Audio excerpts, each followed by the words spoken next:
better call somebody!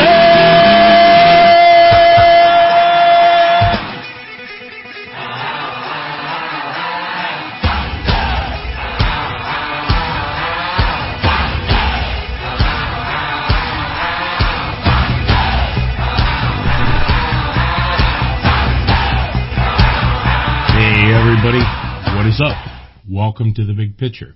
My name is Mike Sargent. Welcome to the program. Lots of things that we can always talk about. I think today we should touch a little bit on photography. Okay? There's always something going on in the photography world. There's always something going on in the photography world. First off, I think if you're an avid photographer and you're really out there looking around, for camera systems, you have to think about things from what you want to do, as a photographer. I got to tell you, I see so many different things, like, for example, F-Stoppers. They have awards this year for the best photography gear. And, all the reviews that they do, they talk about Fuji has a new macro lens out, 80 millimeter macro lens, if you're a Fuji shooter. There's also a story about camera bags that people really love. I just suggest, instead of me going over all this, perhaps you should go to the F-Stoppers website and see, the stories that they put up there. It's a pretty informative site. I like it, and I know I've watched a lot of the tutorials on there, and I think it's really cool. There's also, some really good, tutorials about, how to make money with your photography. How to put yourself out there to potential buyers. It's cool. All right.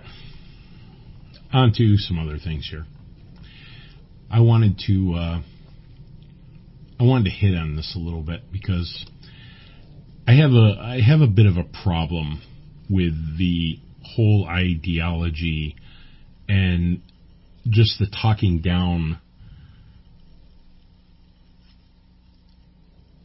to people of different mindsets.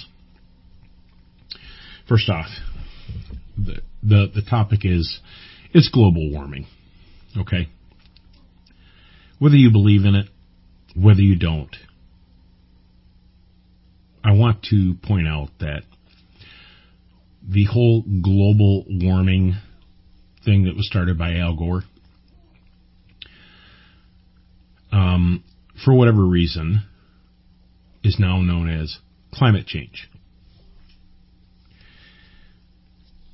Well, this is really incredible.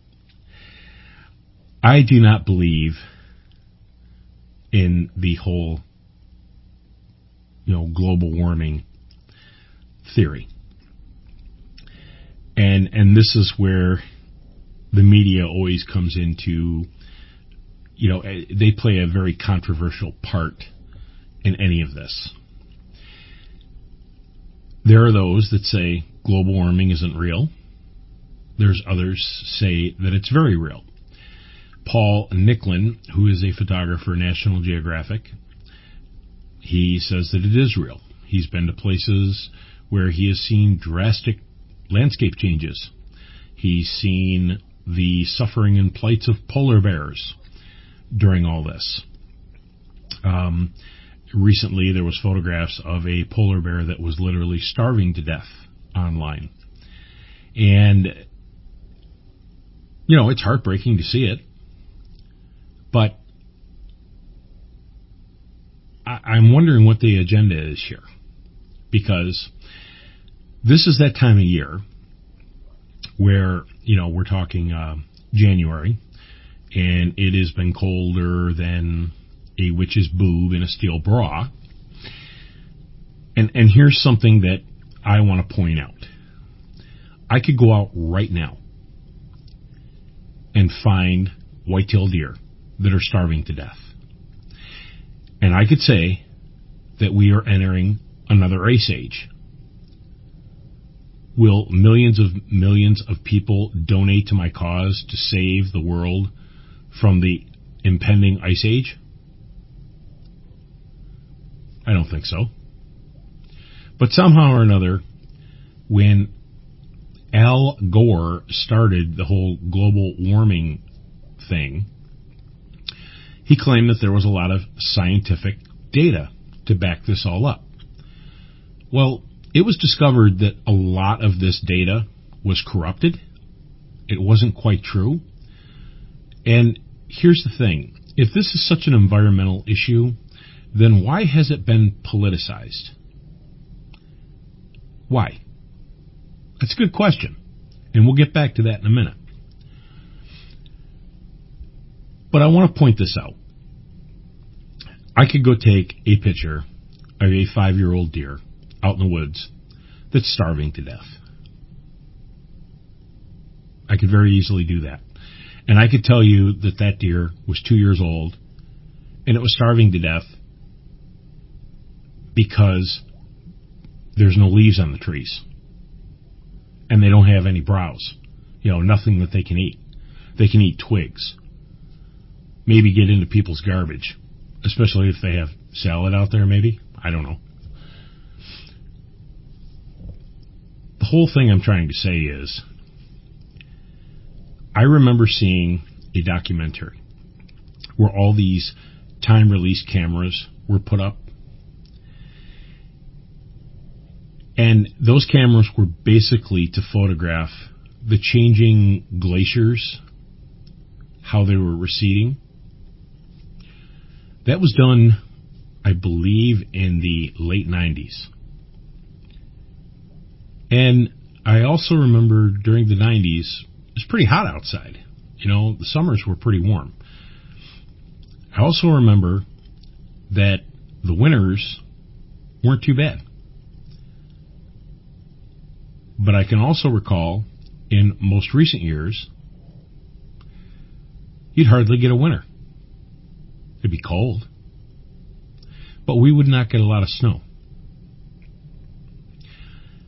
What I see right now is the same thing that I saw back in the 1970s, the early 80s.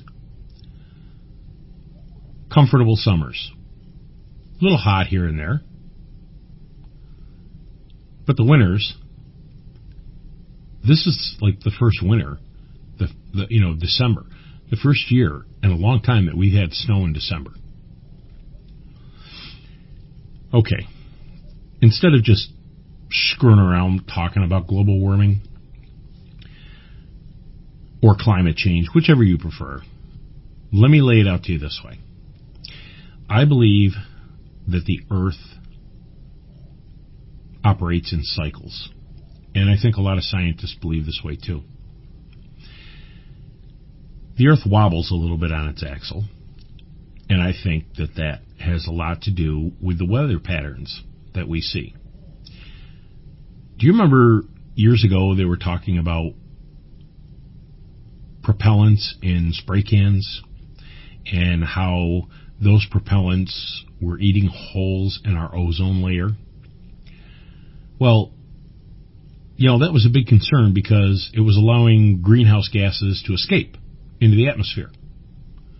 So that was years ago. Now there's too much greenhouse gases and it's causing a warming effect on the Earth and it's melting the polar ice caps. And with the polar ice caps melting, it's going to flood the world. That's the whole thing with climate change. Yes, there's no doubt there has been climate change. But I don't think it's man-made. I don't think it's solely based on the emission of fossil fuels or cows farting excessive amounts of methane. Everything farts. Everything farts.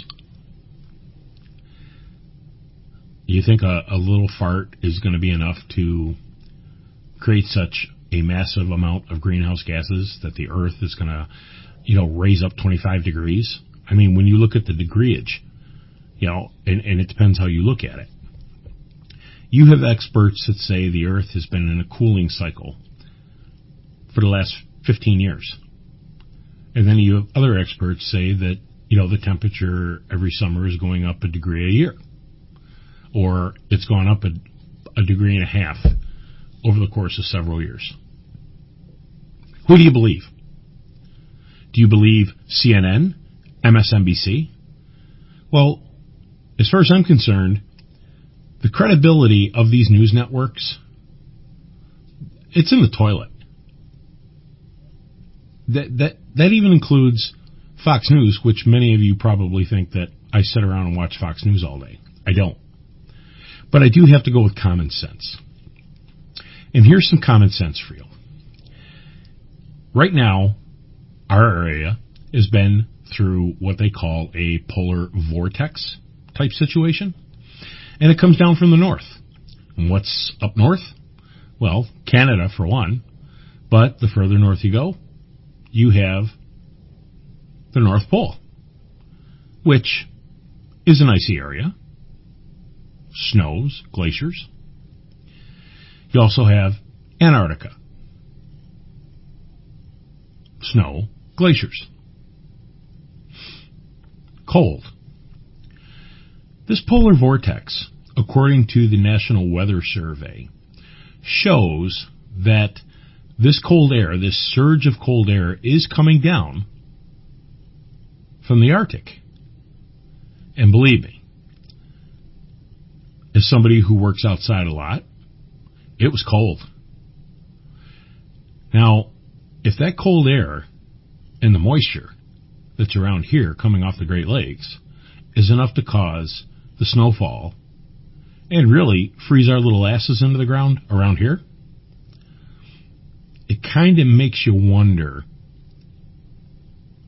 if these experts or these media outlets really know what they're saying.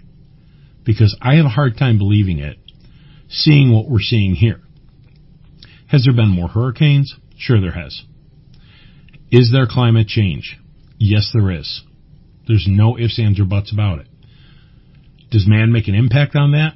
There is a possibility of that. I would not want to rule that out. That would just make me ignorant to do so. However,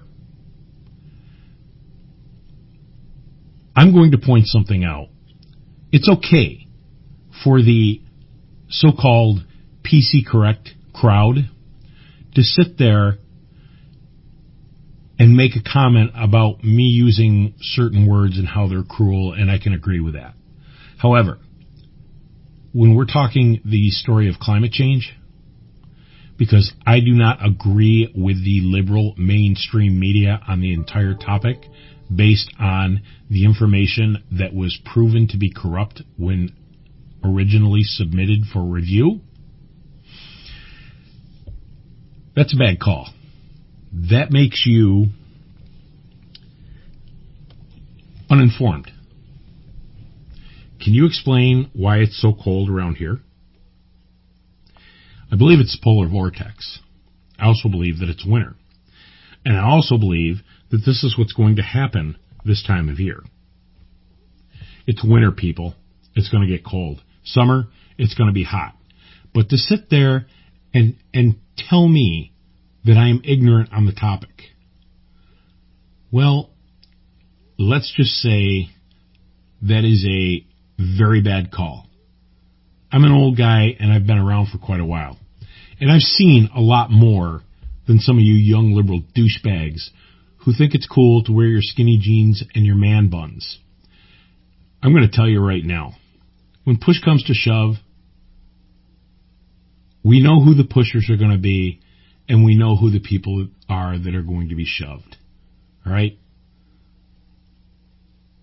To criticize me for my views makes you a loser. For me to criticize you, that doesn't make any sense at all. It's a disagreement.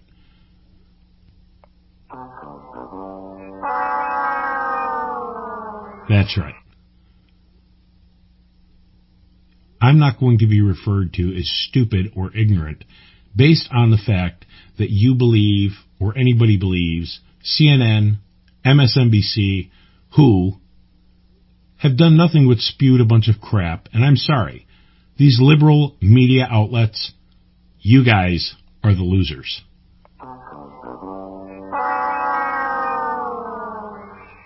I'll say it again. You guys are the losers. Remember something. Remember something next time you're hearing a report from these news networks. Let's just be real specific. Donald Trump does not stand a chance to win the White House. You know what?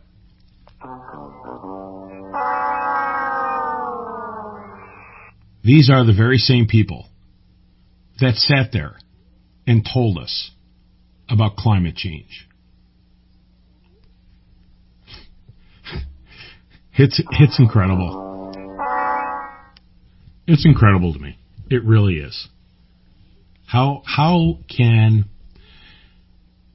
people in this day and age of such superior intelligence believe everything that the media tells them? As long as it fits a certain agenda. But when it does not fit that agenda, we're all stupid? Those who don't agree with the media are stupid? And it's not like it's coming right out and being said, you're stupid. But when you talk down to somebody who's been around for a while, a lot longer than you, and has traveled all over the world to see certain things for themselves, and then all of a sudden, you're an expert?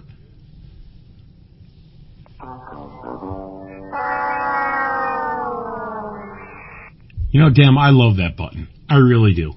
It is so synonymous with losing. Okay?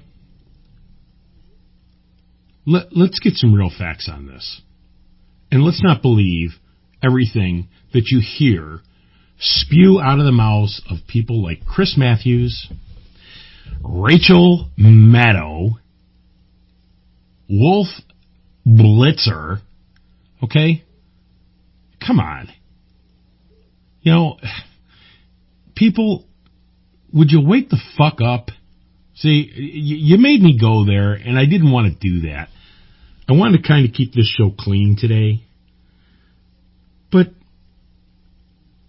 they won't let you. They just won't let you. You know, every time the news comes on, it just makes me laugh anymore. Those few moments when I do get to sit down and watch a little bit of the news, it's incredible to me. It really is. Okay, enough on this stupid climate change stuff. When it's proven not to be stupid, then I will buy into it.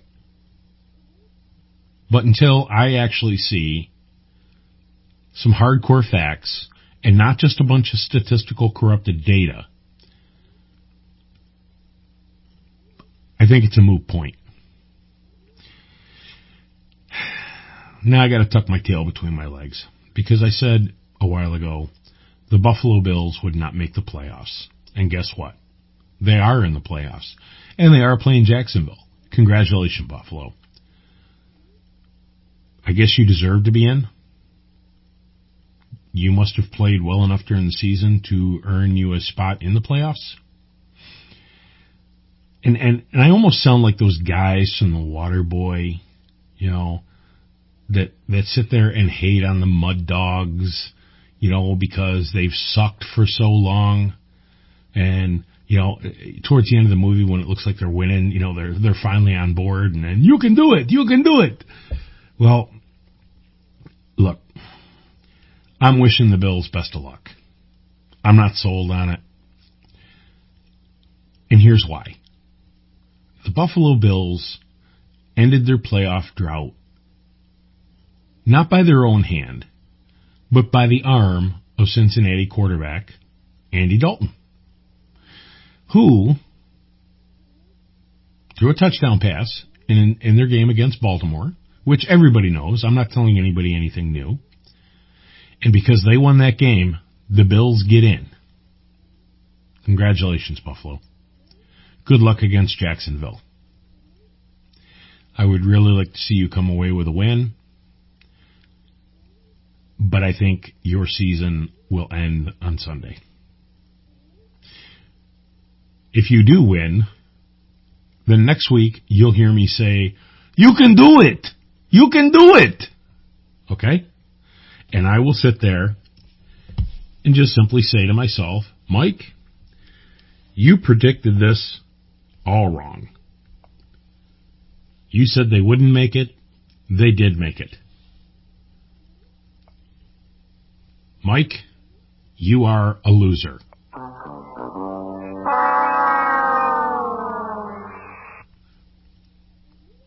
That's all I can say right now. Good luck, Buffalo. Tyrod, go out and have the game of your life, man.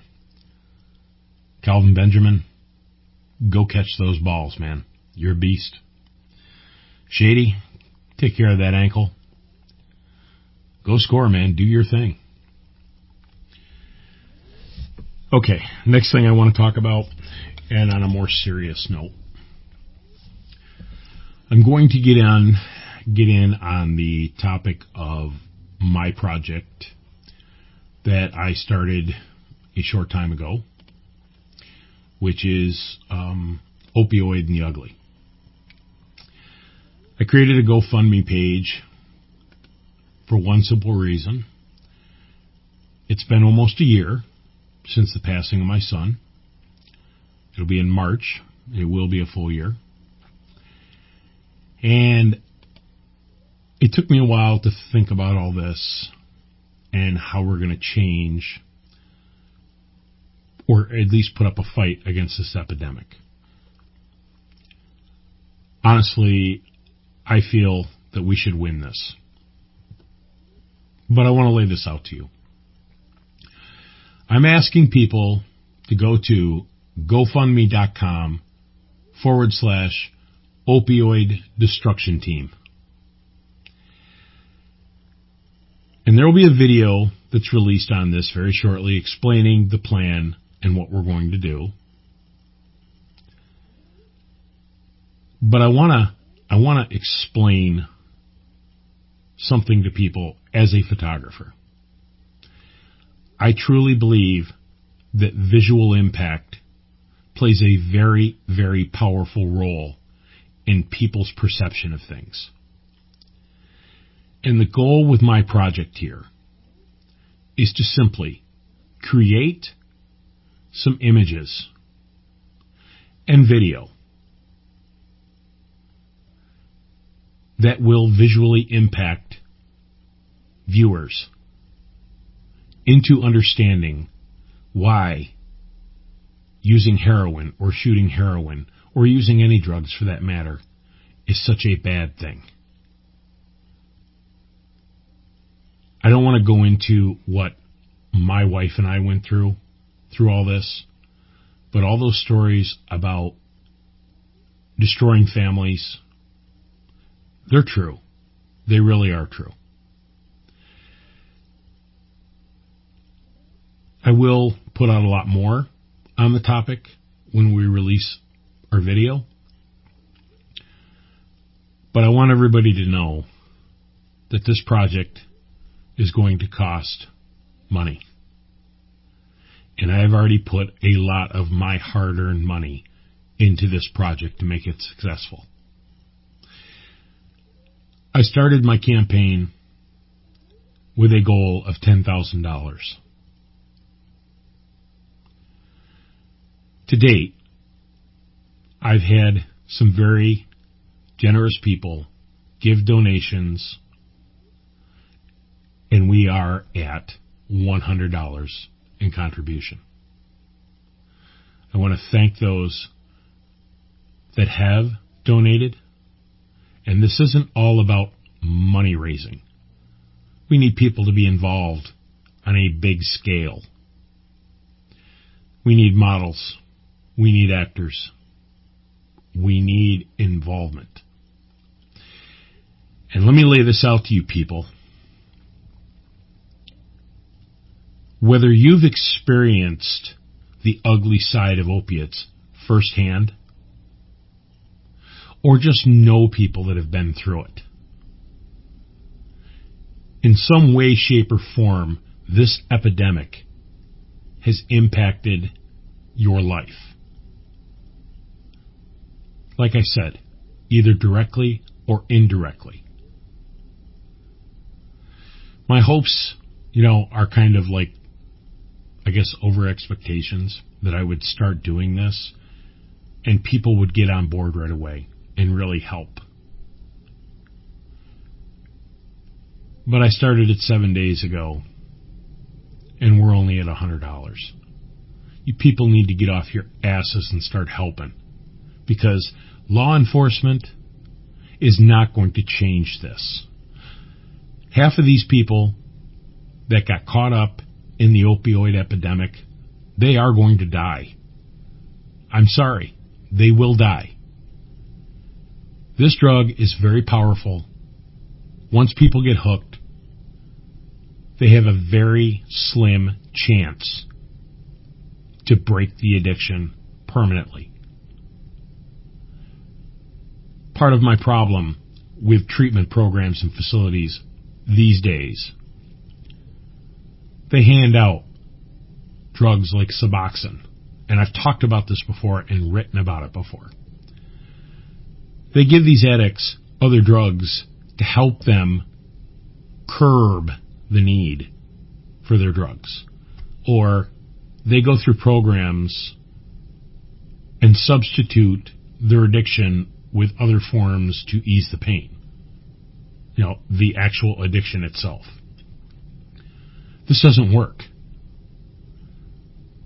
This does not work. It's been proven in the past, but we still do it. And what pisses me off about the entire treatment mentality, okay, to have your child in a treatment program, or someone you love in a treatment program, is going to cost you money. It's going to cost you a lot of money.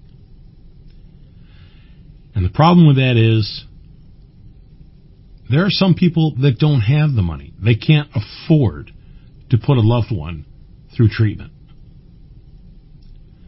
And I hate to say it, we're going to lose a lot more people before this is said and done. Facts are going to be facts. We've known about this for a while, and every day you read about more and more people overdosing, dying. We've known this for years, that these drugs are bad. But somehow or another, the message got lost. The message wasn't communicated. And now we have drug addiction problem on the most massive scale that I can remember in my 50 years of life.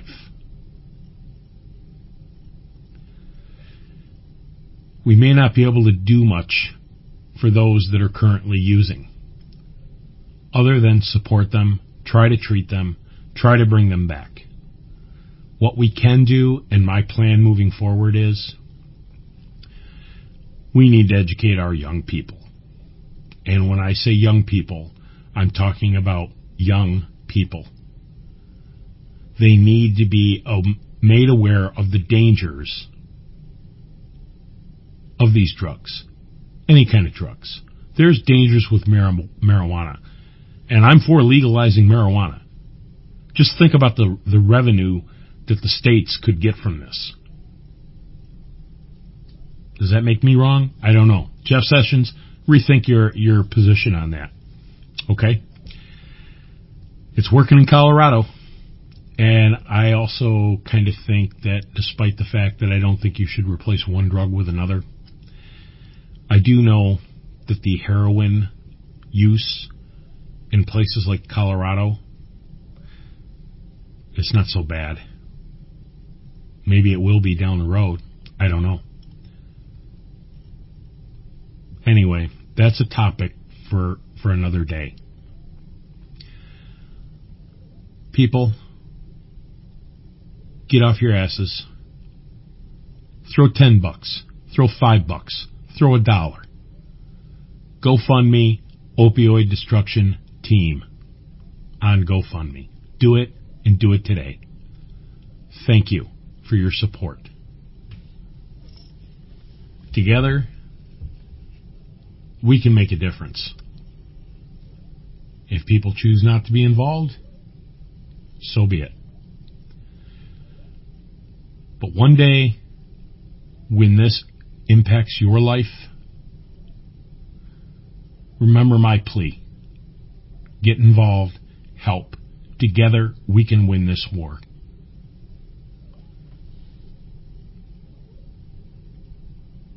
That's all I got to say for this week, people. God bless. Let's make a difference. This has been The Big Picture, and I am Mike Sargent. Out.